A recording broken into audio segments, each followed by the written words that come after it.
Salmo de número 13, verso 1, o salmista Davi diz: Até quando, Senhor, esqueceste-ás de mim para sempre? Foi durante um período de 9 longos anos em que Saul perseguiu Davi. E ele perseguia a Davi de uma forma como um caçador persegue a sua presa. E Davi, em oração, pergunta ao Senhor: Até quando ocultarás de mim o rosto?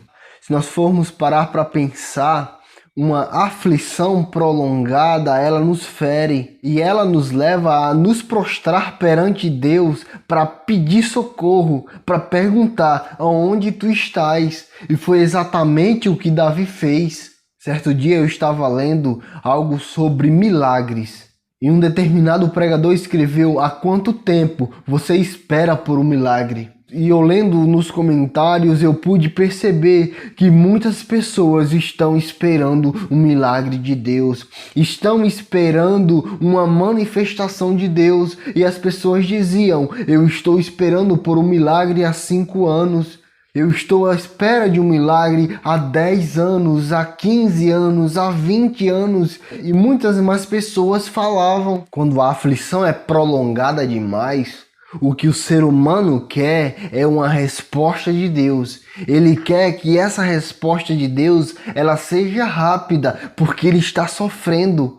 Ele está com a ferida aberta. Não importa que esse milagre seja espiritual ou físico. Ele quer que Deus venha saciá-lo. Ele quer que Deus venha sará-lo, curá-lo.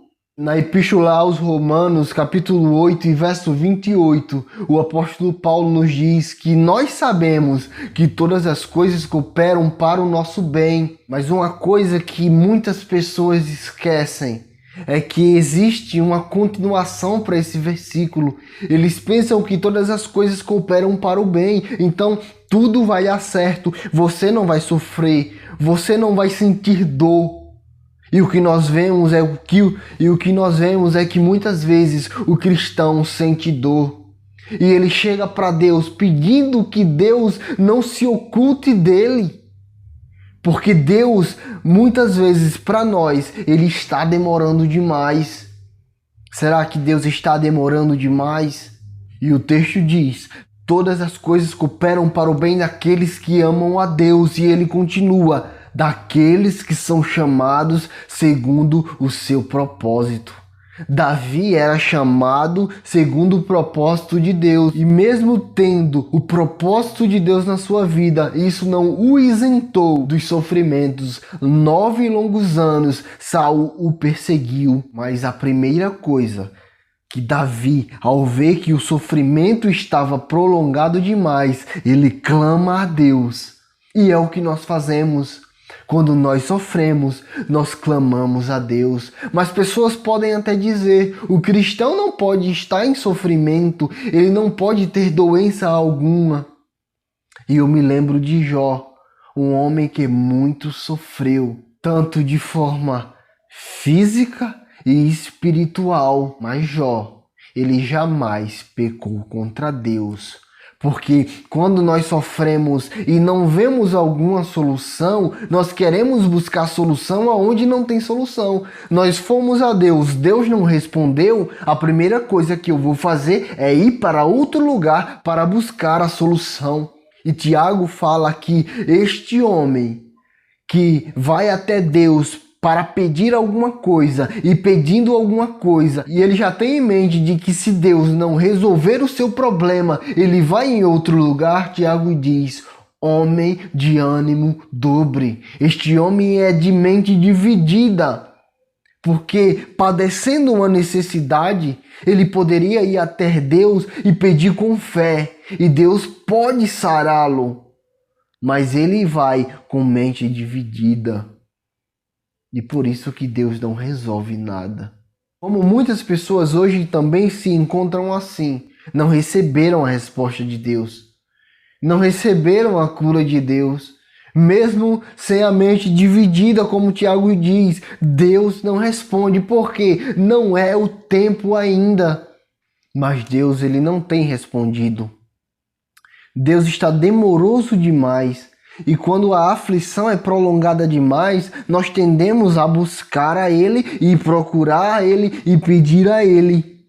Mas na vida de Davi, na experiência pessoal com Deus de Davi, ele não consegue ter o retorno de Deus. Ele vai até Deus, ele clama a Deus, mas Deus não o responde. E o que é que o protegido de Deus, e o que é que o ungido de Deus, o protegido entre aspas de Deus, porque ele está passando por uma provação ferrenha e Deus não tem o ouvido e nem o acudido na provação.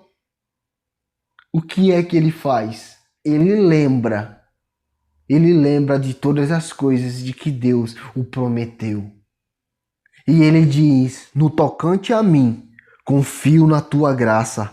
Regozije-se o meu coração na tua salvação. Cantarei ao Senhor, porquanto me tem feito muito bem.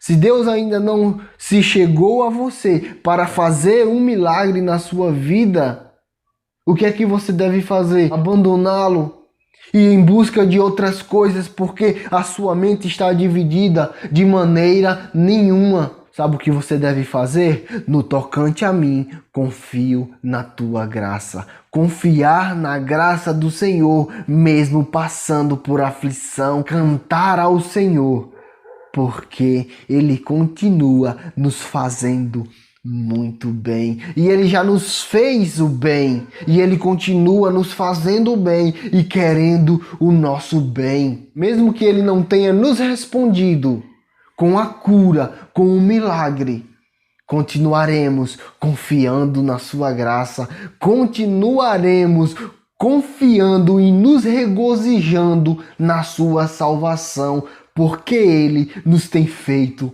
muito bem. E eu faço uma pergunta para você: Deus tem feito para você muito bem? Deus é o seu bem? Mesmo você passando por provas, por lutas, Deus é o seu bem, Deus é a tua dádiva. Mesmo nas aflições, Davi entendeu que Deus nunca deixou de dar boas dádivas, nunca deixou de ser bom para ele. Existem certas aflições que elas não podem ser mudadas no exato momento em que nós estamos passando. A única coisa que nós podemos fazer é suportá-las. E no tempo apropriado, no tempo de Deus, Ele virá com a sua graça e continuará nos fazendo muito bem. Se você acredita no Deus fiel, no Deus que cura, no Deus que renova, no Deus que faz milagres, no momento apropriado, assim Ele o fará. Se Ele quiser manifestar a sua glória em mim ou em você, mesmo que essa glória seja como Pedro e João, um glorificou a Deus na morte e o outro glorificou a Deus na vida.